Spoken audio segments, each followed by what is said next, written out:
कला जो बोलने का साहस करती है, बाल यौन शोषण पर कला, रंगमंच और संवाद का एक अविस्मरणीय दिन। मुंबई, 15 मार्च 2025। कला, सामाजिक सक्रियता और वकालत के एक शक्तिशाली संगम में कंट्रोल और डिलीट के दूसरे दिन, आज दैट डेयर्स टू स्पीक, अंधेरी के वसोवा स्थित वेदा कुंभा में पीड़ितों, विशेषज्ञों, कलाकारों और परिवर्तनकर्ताओं को एक साथ लाया। साक्षी द्वारा संचालित STCI द्वारा आयोजित इस कार्यक्रम से मुंबई जिले में रक्षण परियोजना के 2024-2025 कार्यान्वयन चरण का समापन हो गया। इस पहल के माध्यम से 3000 से अधिक छात्रों तक पहुंचा गया है, जिससे बाल यौन शोषण पर महत्वपूर्ण बातचीत को बढ़ावा मिला है। पिछले 32 सालों से काम कर रहा है to prevent gender based violence with a special focus on sexual violence. कानून बनाए हैं, वर्कप्लेस सेक्सुअल हैरेसमेंट का कानून हमारे पब्लिक इंटरेस्ट लिटिगेशन से बना है। साक्षी वर्सेस यूनियन ऑफ इंडिया ने सेक्सुअल असॉल्ट बिल को इम्पैक्ट किया है, पॉक्सो को, protection of children against sexual offences act को इम्पैक्ट किया है। और अब हम ये मुहिम चला रहे हैं विच इज कॉल्ड द रक्षण प्रोजेक्ट, क्योंकि चाइल्ड सेक्सुअल अब्यूज ज्यादातर अपनों से होता है, घरों में होता है, स्ट्रेंजर्स के साथ नहीं होता है। पर घरों के अंदर में घुसकर पुलिस कोई काम नहीं कर सकती। तो अगर इसे रोकना है, क्योंकि हमारे देश की आंकड़े हैं कि 1 in 2 is a survivor of child sexual abuse, जिसमें लड़के ज्यादा और लड़कियां कम, 53% बॉयज एंड 47% गर्ल्स। तो अगर घरों में रुककर हम घुसकर हमको चाइल्ड सेक्सुअल अब्यूज को रोकना है, तो ये बर्डन हम बच्चों पे नहीं डाल सकते। ये बर्डन हम उन बड़ों के साथ भी बात नहीं कर सकते जो अभी तक इसे होने दे रहे हैं। तो इसे घरों के अंदर में रोकेगा कौन? तो इसलिए हमने निश्चय किया कि हम काम करेंगे देश के युवा वर्ग के साथ, जो कॉलेजेस में NSS में पार्टिसिपेट कर रहे हैं, नेशनल सर्विस स्कीम वॉलंटियर्स जो हैं, उनके साथ हम उनके कॉलेजेस में उनको जाकर सिखाते हैं कि पहले तो समझिए कि चाइल्ड सेक्सुअल अब्यूज क्या है, कैसा है, उसका क्या बिहेवियर्स है, उसके कानून क्या हैं, उसे आप कैसे रोक सकते हैं, उसे कैसे पहचान सकते हैं, और अगर खुद के साथ हुआ है उसको अपने आप को कैसे हील कर सकते हैं। तो ये द रक्षण प्रोजेक्ट बाय साक्षी, ये मुहिम चली है हमारी। What are the key programs and services your organization offer to children who experience child abuse and their families? देखिए, ऐसा है कि हम सभी कुछ सब कुछ नहीं कर सकते हैं, तो हमने अपना स्कोप ऑफ वर्क बहुत क्लियरली डिफाइन कर लिया है कि हम प्रिवेंशन के ऊपर काम करेंगे, प्रिवेंशन, प्रोहिबिशन एंड रिड्रेसल। तो हम प्रिवेंशन के ऊपर काम करते हैं कि नुकसान होने के पहले कैसे उसे हम रोक सकें, क्योंकि एक बार चाइल्ड सेक्सुअल अब्यूज तो हो गया तो जिंदगी भर का ट्रॉमा आपका साथ नहीं छोड़ सकता, आप चाहे कुछ भी कर ले उसको। और जस्टिस हमारे देश में बहुत कम मिलता है, क्योंकि कितने ही केस रिपोर्ट होते हैं घरों में हो रहे इस तरह के क्राइम के बारे में, है ना। तो हमको जब डिस्क्लोजर्स आते हैं, हमें जब बच्चे आके बताते हैं कि उनके साथ उनके बचपन में ऐसा हुआ था, तो अभी वो क्या करे, तो हम उनको काउंसलर्स के पास डायरेक्ट करते हैं जिनको काउंसलिंग की आवश्यकता है। जो अपने लीगल अधिकार समझना चाहते हैं उनको हम लॉयर्स की तरफ डायरेक्ट करते हैं। और जो जिनके अंदर यादें इतनी ज़्यादा दबी हुई हैं और वो अंदर से इतने कॉम्प्लेक्स हो गए कि वो उसके बारे में सोचना भी नहीं चाहते, तो इस तरह के हम क्रिएटिव प्रोसेसेस के साथ में उनको एक कैथार्सिस टाइप का ऑफर करते हैं कि नॉन थ्रेटनिंग स्पेस में आप कैसे इस एक्सपीरियंस को प्रोसेस कर सकते हैं, उसके बारे में बात करना सीख सकते हैं, उसको खोल कर अपने अंदर से उसे अलग करके निकाल सकते हैं कि ये शर्म का जो बर्डन है ये आपका नहीं है, ये जो गुस्सा आपके अंदर भरा हुआ है इसकी ज़रूरत है, लेकिन अपने आप को नुकसान पहुंचाने के नहीं है। आप इससे शर्म को जो है उसके ऊपर में पुश कर दे जिसने आपके साथ में ये कुकृत्य किया है। I'd like to ask individually about your association with the Russian project of by Kashi. So starting with well, हम लोग ये नाटक कर रहे हैं घट घट में पंछी बोलता है, which is about child sexual abuse, which is about pedophilia, और मैं किरदार निभा रहा हूँ संजय का, जो ये हरकत करता है। तो मुझे इसको हम लोग 5 साल से करते आ रहे हैं। हमने पहली शुरुआत कोविड समय पे की थी, जब इसका बहुत हो रहा था घरों में, सब लोग घर पे बैठे थे और ये चाइल्ड सेक्सुअल अब्यूज जो था घर में बहुत ज़्यादा चल रहा था। तो मैम ने मुझे अप्रोच किया इस किरदार को निभाने के लिए। मैं काफ़ी नर्वस था एक्चुअली, क्योंकि मैं ऐसे कभी लोगों से मिला नहीं हूँ जो ऐसा करते हैं। तो मैंने डेफिनेटली बात सुनी है बच्चों के साथ में, होता है कि मैं बात में I work with kids also in dance and I was experience same thing. But ma'am ने मुझे बहुत ट्रेन किया किस तरह से इस किरदार निभाया जाए और कैसे कॉम्प्लेक्सिटी हो सकती है कि इंसान के अंदर जब वो इस तरह के काम करता हो। So, इस नाटक के ज़रिए हम लोग ये बताना चाहते हैं कि घर में बहुत कुछ होता है ऐसे, पड़ोसी के साथ में या अपने रिलेटिव्स के साथ में, तो आप किस तरह से उसको हैंडल कर सकते हैं। तो अलग-अलग किरदार अलग-अलग बातें बताते हैं और इसके ज़रिए हम लोग इस मुहिम को बाहर लाने की कोशिश कर रहे हैं। What are your plans for the future and how do you hope to expand your impact and हमारी सरकार के साथ पार्टनरशिप है। Ministry of youth affairs and sports के साथ में, डायरेक्टोरेट ऑफ एनएसएस के साथ में हमारी पार्टनरशिप है, जिन्होंने हमें देश भर में जो 40,000 कॉलेज है, जो 40 लाख युवा हर 2 साल में एनएसएस के भागीदार बनते हैं, उनके साथ में काम करने की हमें पूरी तरह से एक्सेस दी गई है। तो हम लोग फंड्स जुटाते रहते हैं और कॉलेज दर कॉलेज, शहर दर शहर, हमारा विजन है 40 लाख युवा वर्ग हर 2 साल में। तो इसका है कि अगर हम सभी एक ऐसी युवा पीढ़ी तैयार कर दें जो इसके बारे में ना सिर्फ समझ सके बल्कि इसकी रोकथाम कर सके, इसको प्रिवेंट कर सके, तो सोशल टिपिंग पॉइंट आ जाएगा। मैम एक संवेदनशील सब्जेक्ट है, कहाँ तक अभी आप लोगों को सफलता मिल पाई है, जो प्रयास आप लोग करते हैं? बहुत सफलता मिली है। इनफैक्ट हम लोगों ने जब शुरू किया था, कई लोग वो थोड़े डिस्टर्ब थे क्योंकि हमारे पास 8 मोनोलॉग्स थे पहले। सो उनकी जो रिएक्शंस है उसके बारे में हम लोगों ने सुना, फिर उस पे काम किया। So the play has been evolving, you no.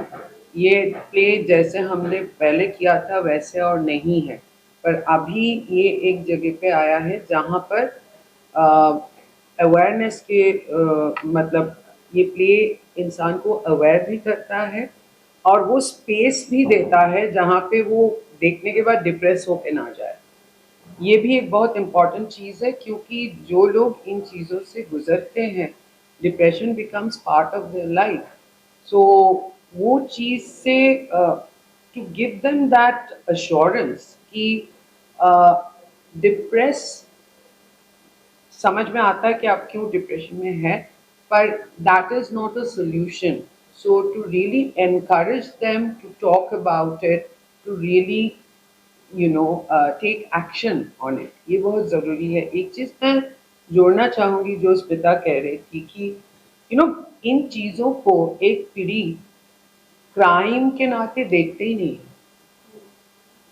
एक पीढ़ी जो है वो इन चीज़ों को, जैसे हमें अभी भी पता है कि marital rape is not considered as rape. Similarly ये जो अब्यूज़ सालों साल चलता आया है, जैसे इसकी स्मिता बता रही थी कि मुझे तो आंकड़े साक्षी में आने के बाद पता चला। इन चीज़ों के ऊपर मेरा ऑब्वियसली कंसर्न था और मेरी थिएटर में आने की मेन मुद्दा ये था कि कुछ चीज़ों के बारे में बातें करें जो काफ़ी सारे महान प्लेराइट्स दुनिया भर के इसीलिए प्ले करते थे कि उनकी वक्त के बारे में बात करें, उनकी समस्याएं के बारे में बात करें।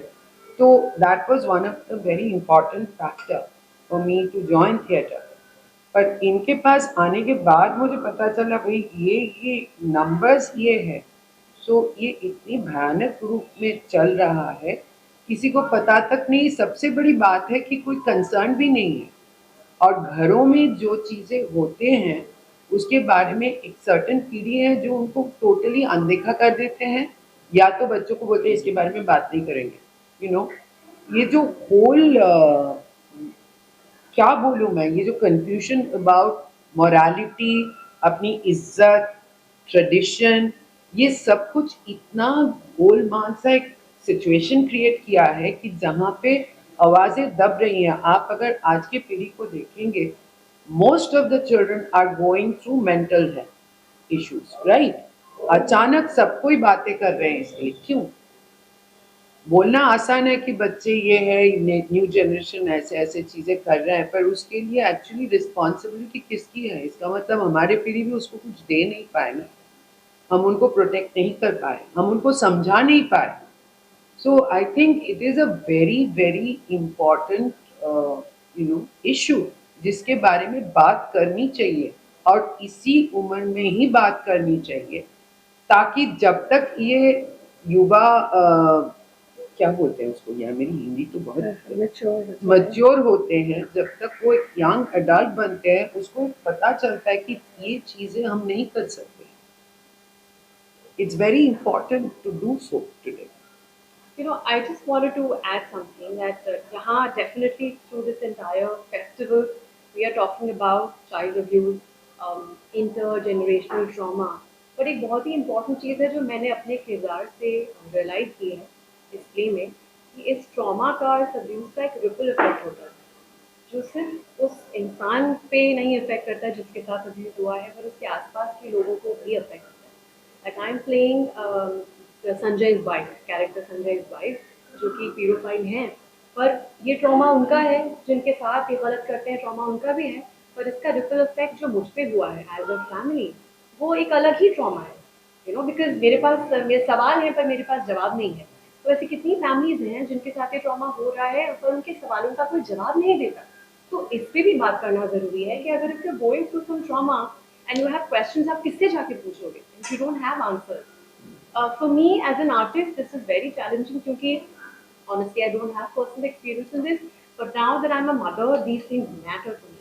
I want to know about it. I want to be prepared if ever, God forbid in future, मेरे सामने ऐसी कोई सिचुएशन आएगी तो मैं कैसे हैंडल करूँगी, मैं कहाँ जाऊँगी, किससे बात करूँगी, कितनी ओपननेस से बात करूँगी, ये सब मेरे लिए एज अ पेरेंट ना इम्पोर्टेंट है. इसलिए ये प्रोजेक्ट, इस प्रोजेक्ट का हिस्सा बनना मेरे लिए पर्सनली बहुत इम्पोर्टेंट और वैल्यूबल था.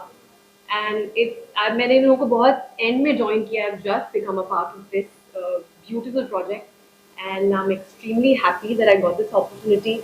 And स्मिता मैम ऐसी ऐसी पर्दे खोलती हैं हम परफॉर्मर्स की, जो हमें पता ही नहीं था कि हम एक अनियन है अंदर और हम में इतनी लेयर्स हैं. But she keeps stripping them, opening them, और हमें एहसास होता है कि हमें बहुत सारी सुंदर चीज़ें हैं. बस एक ऐसा इंसान चाहिए होता है जो हमें हमारी इंसानियत के अलग अलग लेयर से पहचान करवा पाए. मैं एक और बात बताना चाहूँगा, हम लोग जब शो करते हैं, शो के बाद कोई ना कोई 2-3 लोग ऐसे ज़रूर आते हैं जो आके बोलते हैं उनके साथ में ऐसा हुआ. मुझे भी याद है, एक पिछले बार में शो किया था, एक आदमी आया और मैं नाम नहीं लूँगा और मैं उनको जानता भी हूँ. उन्होंने आके मुझे कहा कि आपका किरदार इस नाटक में आत्महत्या कर लेता है. मैं आत्महत्या नहीं करूँगा पर मैं कबूल करता हूँ कि मैंने ऐसा किया है. एंड वो अपने आप से मेरे सामने बोला, and I was pretty surprised. And he met ma'am also and he said I am sorry what I have done. And she told him, जाके जिसे किया उसको सॉरी बोलिएगा और फिर से कभी मत करिएगा. आई थिंक ये जो सेल्फ अंडरस्टैंडिंग रियलाइजेशन होता है, ये बहुत महत्वपूर्ण है. ऐसी लेडीज भी आई थी मिलने के लिए. एक मेरे पास आती हैं और बोलती, तुम लोग आदमी लोग क्यों करते हो ऐसा? मैंने कहा मैम मैंने तो नहीं किया, पर लेकिन मैं जानता हूँ ऐसे लोग करते हैं. वो 55-56 की उम्र की होंगी. उन्होंने कहा मेरे साथ जब मैं 15 साल की थी मेरे भाई ने सेक्सुअल अब्यूज किया, एंड आज मैं जाके मेरी माँ को बोलूँगी. सो आई थिंक ये छोटी छोटी बातें जो हैं, एक एक करके अगर आगे बढ़ेंगी तभी आगे आ पाएंगी. And I think all thanks to Sakshi and to Smita ji for creating such a wonderful project कि लोगों को अवेयरनेस बढ़े, मिले लोगों को. और अगर हमने इतने 20-25 शोज हो गए इसके भी तक, अगर हमने 2 लोगों की जिंदगी में भी अगर हमने बदलाव लाया, आई थिंक हमारा पूरा करने का जो काम है वो साकार हो गया. Madam, as you know, both the parents are working today in Metro City. So right now it is very clear how they should speak up. So घर पे कैसे रहते हैं, relatives के साथ रहते हैं. How should they come up with their opinion or suggestion, or how they should talk to the parents? कैसा हुआ है या मुझे लगता है नहीं, बहुत ज़रूरी है इसमें ये पहचानना सबसे पहले कि ये जिम्मेदारी बच्चों की नहीं है. ये जिम्मेदारी आपकी एडल्ट कम्युनिटी की है कि वो अपने बच्चों को महफूज कैसे रखेंगे. ये बर्डन बच्चों पे डाल देना कि बच्चों आप लोग सेफ रहो, ये गलत है ना. ये ज़रूरी है कि बच्चों के आसपास एक ऐसा एनवायरनमेंट, एक ऐसे एलाइज, एक ऐसे एडल्ट कम्युनिटी तैयार की जाए जो उन बच्चों को किसी भी ऐसी आंख से महफूज रख सके. फिर दूसरी बात है, दूसरा लेयर है. पहला चरण ये नहीं कि बच्चों को सिखाए, दूसरा चरण है कि बच्चों को सिखाया जाए कि वो इसके बारे में खुल के भाषा से कैसे बात कर सकते हैं. ये तो हम जब कभी अपने बच्चों के साथ बात करते हैं तो हम उनको यही कहते हैं, गंदी बात, शर्म आए, शेम, गंदी बात शेम को ना बोलकर उन्हें उनके बॉडी पार्ट्स के बारे में समझाया जाए, उनको उनके प्राइवेट स्पेसेस के बारे में समझाया जाए, उनको उनकी बॉडी ऑटोनॉमी के बारे में समझाया जाए, उनको बाउंड्रीज, दायरों के बारे में समझाया जाए, और उनसे उससे भी ज्यादा जरूरी उन्हें ये समझाया जाए कि वो किस पर ट्रस्ट कर सकते हैं। तो एलाइज को आइडेंटिफाई करना उनके बड़ों का काम है कि आपके पास में कोई तकलीफ हो तो आप इस इंसान को खुलकर बता सकते हैं, इन शब्दों का इस्तेमाल कर सकते हैं। ये दूसरा चरण है, पहला नहीं। तो बच्चों को कैसा सिखाया जाए कि वो सेफ रहे, ये अगर हमने पहले ये सोचा तो हम गलत ट्रेन पर चढ़ रहे हैं। Also, one thing I would like to add कि क्योंकि मैं बहुत साल स्कूल में काम कर चुकी हूँ और उनमें से एक स्कूल जो है वो विदेशियों की है, one of the most important school India. वहाँ पर sex education is part and parcel of your syllabus curriculum, whereas Indian जो स्कूल्स है वहाँ पर इसके बारे में बात ही नहीं किया जा सकता। वेयरएज वहाँ पर there are zillions of ways जिस तरीके से उनको समझाया जाता है, बोला जाता है, so that they are aware about it right from the childhood. हमें टीचर्स को भी दायरा रखना पड़ता है कि हम ये करते हैं, हम ये बोल सकते हैं, हम ऐसे बोल सकते हैं, पर हम कहाँ। It's very very important. हमारे समाज में कुछ चीज़ें ऐसे खेल खेल में ऐसी आदत सी बनाए गए हैं कि कोई अगर उस पे खड़े होके कोई बच्चे भी बोले कि मुझे ये पसंद नहीं, मत करो, so it is not accepted. No means no, it is also जायज है वो बच्चे के लिए, और हर छोटी सी छोटी बात और उनको ये सिखाया जाए ये तो होता ही आता है, इसमें क्या बड़ी बात है। नो, बड़ी बात है, क्यों करेंगे हम ये बोलते बोलते वो चीजें बहुत रेगुलर हो जाती है। एक छोटा सा किस्सा है, एक हमारी जानने वाली है, उन्होंने अपना किस्सा बताया तो उन्होंने अपने बेटे को तैयार किया क्योंकि वो एक खुद she is a survivor herself, तो उन्होंने बहुत संजीदा थी इस बात को लेकर। तो उन्होंने अपने बेटे को सिखाया कि बिना परमिशन के तुम्हारी बॉडी को कोई हाथ नहीं लगा सकता, और समझा। वो डॉक्टर के पास गए उसका चेकअप कराने के लिए, और डॉक्टर ने उसका चेकअप करने के लिए उसकी पैंट उतारी कि हम चेक, मुझसे पूछा नहीं कि वो मेरे को टच कर सकते हैं या नहीं। 3 साल का बच्चा, ठीक है। इस तरह से तैयारी हो। मेरी ग्रैंड डॉटर है अपनी, उसको अगर हमको हक करना होता तो मेरी बेटी ने उसको तैयार किया कि हम उससे पूछते हैं, can I give you a kiss, can I hold you, will you hold my hand. शुरू से ही बच्चों को अगर हम उनकी बॉडी की ऑटोनॉमी के बारे में हम लोग क्या करते, बेटे चाचा है, मना नहीं करते, बैठो गोद में, टॉफी दे रहे हैं ना, और बच्चा अनकंफर्टेबल हो रहा है, हमें नहीं बैठना, लेकिन बोलते अरे मना नहीं करते, बच्चों बड़ों की इज्जत करो, बैठो गोदी में। तो ये सोच से निकल के अगर बच्चों के साथ काम करना है तो बच्चों को ये समझाएं कि उनकी कंसेंट हर जगह जरूरी है। Ma'am, you have talked about prevention is better than cure to hold this example. So I would like to know how can one become a Rakshi? We should know.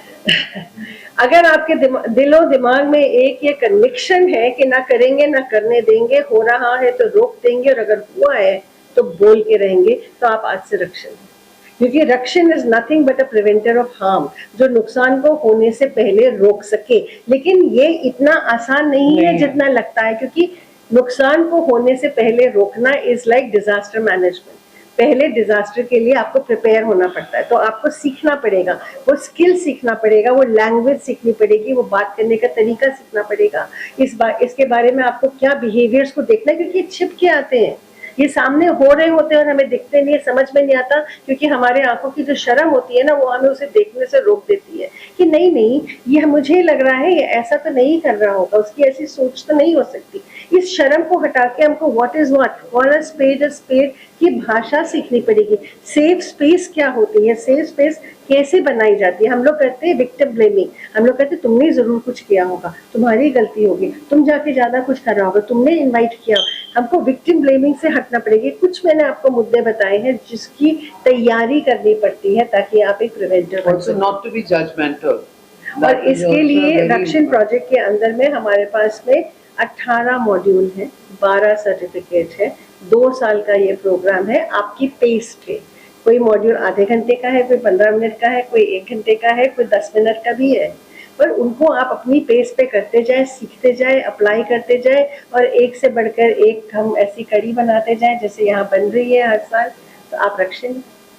ये मॉर्निंग तो बहुत अच्छी है, लेकिन फिर भी एक फियर है जैसे माइंड में, एक बच्चे के, एक यूथ के, एक पेरेंट्स के भी रहते रहते हैं कि बदनामी होगी, सोसाइटी में क्या बोला जाएगा, लोग मुझे अच्छी नजरों से नहीं देखेंगे या गलत नजरों से देखेंगे। ये बदनामी होगी जो बात आप कह रहे हैं, वो बदनाम कौन कर रहे हैं? हाँ, तो वो जरूरी है कि हम उनकी बदनामी से परेशान हो। ये चीज आई एम अ सर्वाइवर, इसलिए मैं बता रही हूँ। माइंड में रहने के लिए today I had a very liberated parents. In spite of that, when something like this happened to me, they wanted me to keep quiet about it, which created a lot of confusion within me that in some ways we are so liberated, but why can't I talk about this?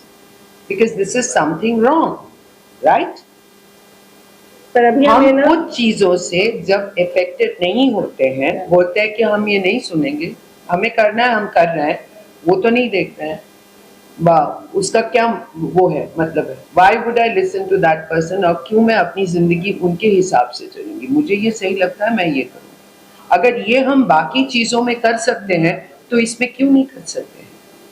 ये choice अपनी है कि हम कितना उसमें देखेंगे कि मेरे रिलेशनशिप खराब हो रहा है, कि मेरे रिलेटिव्स जो है नहीं आएंगे, भाई ठीक है, क्या फर्क पड़ता है? What is more important to me, my child और माई सो कॉल्ड इज्जत in front of relatives, and how is it connected with इज्जत? किसी की इज्जत उतार रही है और आप अपने इज्जत को लेके बैठे हुए हो, उसकी इज्जत उतार रही है, उस पर आप बात नहीं कर रहे हो। What kind of society are we living with? इसमें मैं आपको बोलूंगी कि डिनायल, साइलेंस, शेम और स्टिग्मा ये सबसे बड़े 4 एक बैरियर्स हैं जो हमें इसके बारे में बात करने से रोकते हैं। तो हमारे को अगर बात करनी है कि इसकी जो, और दूसरी बात है कि शर्म जिसके साथ हुआ है उसको नहीं, जिसने किया है उसको आनी चाहिए, है ना। और ये बर्डन शिफ्ट करने की हम सबकी जिम्मेदारी है, एक अकेले की नहीं। एक मैसेज, सिंपल सा मैसेज है, सिंपल सा मैसेज है, रक्षण बनिए, प्रिवेंटर ऑफ हार्म बनिए, होने से रोकिए, रुकिए मत, डरिए मत, चुप मत रहिए, जो दिख रहा है उसे बोल दीजिए, उसे रोक दीजिए, किसी की जिंदगी बर्बाद होने से पहले रोक दीजिए, क्योंकि जो ये ट्रॉमा है होने के बाद में ये जिंदगी भर साथ रहता है। आप उसको हील करते रह सकते हैं लेकिन ये आपको छोड़कर जा नहीं सकता। I have dealt with it at a young age. It was in the form of exposure. At the time, it didn't seem as serious to me, but looking back, it was pretty much rough. And as I've grown older, I've learned that I need to make sure this doesn't happen to other people that were there at my age at that time. I have never experienced this thing personally, but I have dealt with some children that have been sexually abused, and I am currently helping them at my personal level. as far as my experience is concerned, I personally have not experienced anything like that, but I can say that I have been affiliated with the Rakshan project from 2020, and since then, with the help of the Rakshan project, I have educated many students who know about POCSO Act and their parents don't. So that's how that's what sort of an impact the Rakshan project has had on my life. I haven't experienced any like child sexual abuse in my childhood. I joined the Rakshan project from 2021, and now I'm currently working with. How it is important and how it is beneficial. Speak loudly, yeah. Speak loudly. Looks at how it is important and beneficial for the youth or a child to come up and speak up. So it is very important because in childhood we all face something like that. Like we never experience called as an abuse, sexually, mentally, anything. So we can deal it because we are the Rakshan and we have completed here about 3 years in the Sakshi NGO. So we have the experience how to talk with the children and so on. We have the experience to be trained the children also, those are abused. The first step towards this is we need to have awareness. We should know that problems like this exist and that problems like this happen. If we don't know and if we don't think that such issues can happen, how can we deal with it? So bringing awareness to these situations is very important. Equipping the children with the right language to deal with the situation is very important. To give them the knowledge that if something like this happens to you, it is wrong. Speak up to it. Come to us about it. We'll become the Rakshans, the protectors of these children. We should be there for them so that they know that they are being wrong and they can come to us in search of fixing things, in search of being protected. So it is very important because we need to help them out. We need to get them out of situations that they shouldn't get used to because they are children. They're still growing up. They shouldn't grow up normalized to such behavior. So we should be there for them. And I believe it is very important. And as far as the psychological perspective is concerned, there are obviously extroverts and introverts, but I think that's where the role of parent takes in to draw a big border line between being an introvert and someone who is submissive and not willing to speak up. Okay, so I think that's a parent has one of the most important roles to play in making their children speak up for what they need to be spoken about. Having associated with the Russian project, Yes. can you tell us about your individual approach? How you approach the society, or do you go to schools Yes. to give this propaganda? Yes, as far as my approach is concerned, I have gone to schools, educated kids about it. I have conducted 3 webinars in my college in Jammu and Kashmir, and I can see the results already. I can assure you that. At my personal level, I have helped individuals out more than through like groups or through webinars or things that my friend has done. I talked to the people that within my close circle were affected by this, and it helped me to communicate with them better, to empathize better, and to understand them better. So I have helped almost 20 plus students to deal with this child sexual abuse. I motivate them to speak up and I just tell them about the safe and unsafe touch that is not being very familiar.